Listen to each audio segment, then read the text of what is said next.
کسی بادشاہ کو کوئی بدماش آ کے دھمکی لگائے اور اسے کہے کہ میں تیرے بندے چک لینے میں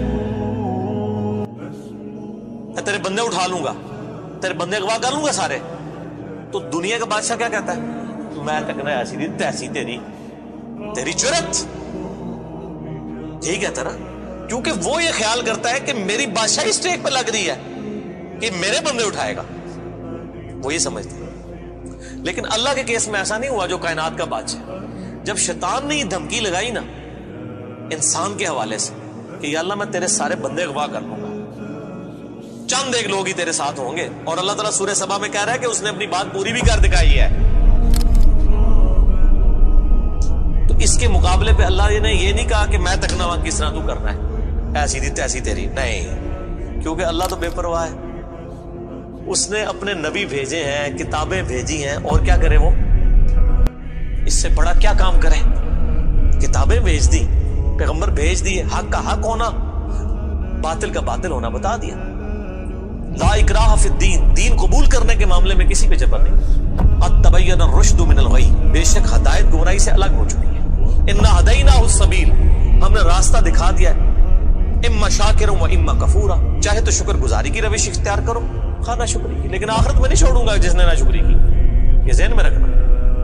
لیکن ہدایت بھی سب کو پلیٹ میں رکھ کے نہیں دوں گا، والذین جاہدوا فینا لنہدینہم سبلنا، جو لوگ کوشش کریں گے انہی کے لیے حق کے راستے کھولوں گا، جو کوشش نہیں کرے گا دریا کے کنارے بھی پیاسا مر جائے گا۔ جس طرح اکثر مسلمان مر رہے ہیں اس وقت، قرآن گھروں میں پڑھا ہوا ہے لیکن وہ پڑھا ہوا نہیں ہے، پڑھا ہی ہوا ہے، اور کدھر گورے جو ہیں وہ مرنے سے پہلے جناب قرآن ترجمے سے پڑھ رہے ہیں، ان کو ہدایت مل رہی ہے۔ یہ آپ کے سامنے ہے میرے بھائیوں، اللہ کا تو کوئی رشتہ دار نہیں ہے، جو کوشش کرے گا اس کو ہدایت ملے گی۔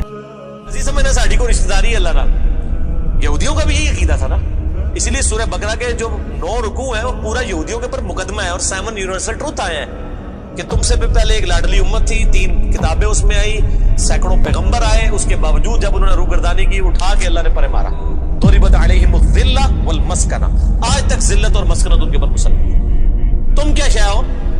لیکن ہم پھر بھی کہتے رہتے ہیں اللہ جو کچھ بھی ہے تیرے محبوب کی امت سے ہے۔ اصل میں ہم یہ کہہ رہے ہوتے ہیں یا اللہ اسی کو نہیں سیدھا ہونا، سیدھی جی گل ہے، این جی سانوں قبول کر لے، یہی ہے نا، تو اور کیا مطلب ہے اس کا؟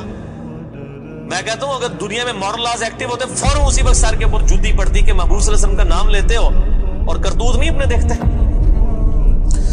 تو دنیا کے بادشاہ تو کہتے ہیں میں تکنا کے ساتھ تو چکنا ہے میرے بندے، تیری ایسی تھی تیسی، لیکن اللہ تعالیٰ کیا فرما رہا ہے؟ قال فالحق، اللہ فرماتا ہے یہ ہے سچائی، والحق اقول، اور میں کہتا ہی سچی بات ہوں، یاد رکھیں لأملأن جہنم منک وممن تبعک منہم اجمعین، جو کوئی بھی پھر شیطان تیری پیروی کرے گا نا میرے بندوں میں سے، تو میں نے کسی بندے کی گارنٹی نہیں لی ہوئی، میں اس کو اور تجھے اور تیرے سارے فالوورز کو دوزخ میں ڈال دوں گا، دوزخ کو بھر دوں گا تجھ سے اور تیرے فالوور سے، یعنی میں اپنے کسی بندے کی کوئی گارنٹی نہیں لیتا، میرا کام ہے صرف حق بات پہنچانا۔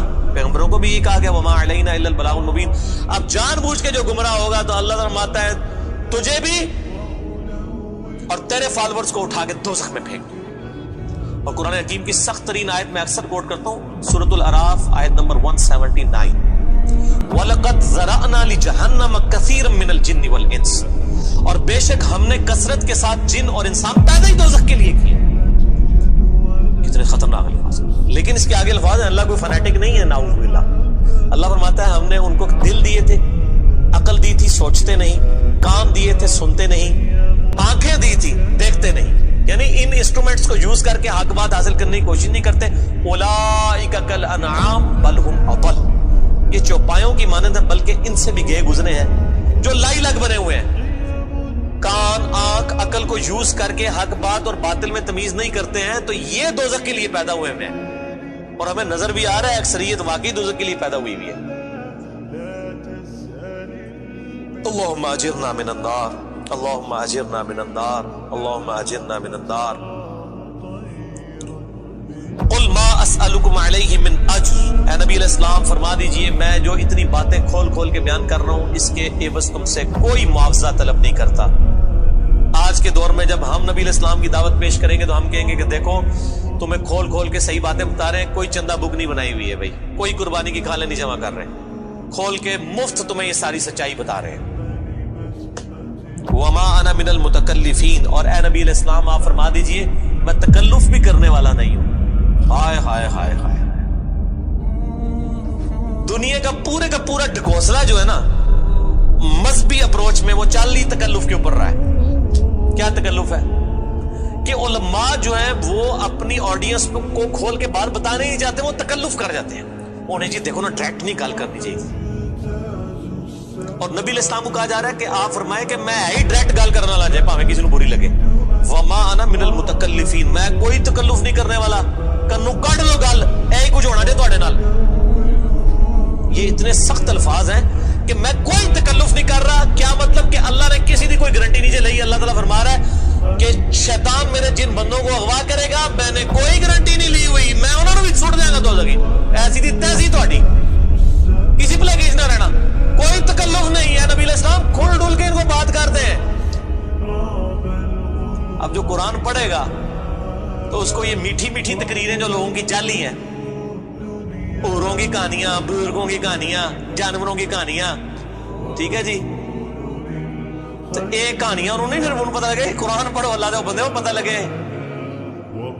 صحیح بخاری میں حدیث ہے, نبی علیہ السلام ایک چوراہے سے گزر رہے تھے, کچھ صحابہ کرام آپس میں ہنسی مذاق کر رہے تھے. آپ نے ان کے ہنسنے کی آواز سنی. یہ بخاری شریف ہے, یہ سٹوری شریف نہیں ہے. آپ کھڑے ہو گئے اور آپ نے فرمایا اللہ کی قسم جو کچھ میں جانتا ہوں نا, اگر تم جانتے ہوتے تو تم زیادہ رویا کرتے, کم ہنسا کرتے. کہ آخرت میں کتنی سختی ہونے والی. لیکن ٹی وی کے اوپر, سوشل میڈیا کے اوپر ایسے وائزین کے کلپ دیکھو نا جی, اے بھی تے ہے کتنا سونا بولتے ہیں ماشاءاللہ, لگتا ہے ہونی جنرل ہی پہنچنے لگا, پتہ لگ جائے گا اتنی بھی جنرل لبنی ہے دونوں. اور مولا علی علیہ السلام کا قول ہے کہ انسان سویا ہوا ہے, جیسے ہی مرے گا جاگ جائے گا. اوہ یہ کیا ہو گیا, یہ او ہو جانی ہے. لیکن اس ٹائم او کا کوئی فائدہ نہیں. وہ میرا مسئلہ نمبر 196 آپ سن لیں, کاش میں دنیا میں واپس جا سکتا. اس وقت انسان کہے گا یا اللہ مجھے دنیا میں دوبارہ واپس بھیج دے, میں پہلے جا کے سوشل میڈیا تو ہے ویڈیو ڈیلیٹ کروں گا. ایڈی میٹھی میٹھی ویڈیوز نے, جھوٹیاں سٹوریاں. اور نبی علیہ السلام سے زیادہ کوئی خوش اخلاق نہیں ہے.